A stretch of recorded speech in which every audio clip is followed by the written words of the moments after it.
د مولوي مندوزي درد یوازې د بدن ښکاره ټپونه نه دي، بلکې په یوه ورځ د غبرګو زامنو جنازو په ملا مات کړی.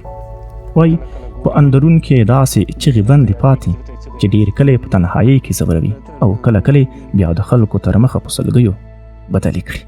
2 زامن KPF ځواکونو شهیدان کړل او اوس ورته له دواړو څخه 4 لمسۍ او لمسیان پاتې چې په سترګو کې د خپلو زامنو څیرې ویني.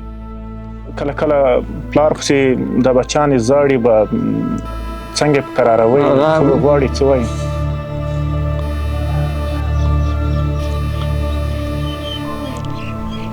شاید چې څوک رید کړي هغه مو زړه غمجان شي،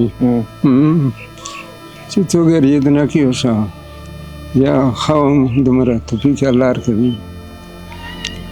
او وړکي د غاړې وړ جلکۍ د غاړې خور زو هغه وي. جلکۍ وړه دی صاحب؟ دوی جلکۍ دي، دوی وړکي دي. یا ماشاءالله. نو مور پلور خو هغه خو یې دیږي که نه، یا نوره الله دې فضل وکړي. بس دا غټ څه تېر شوي نو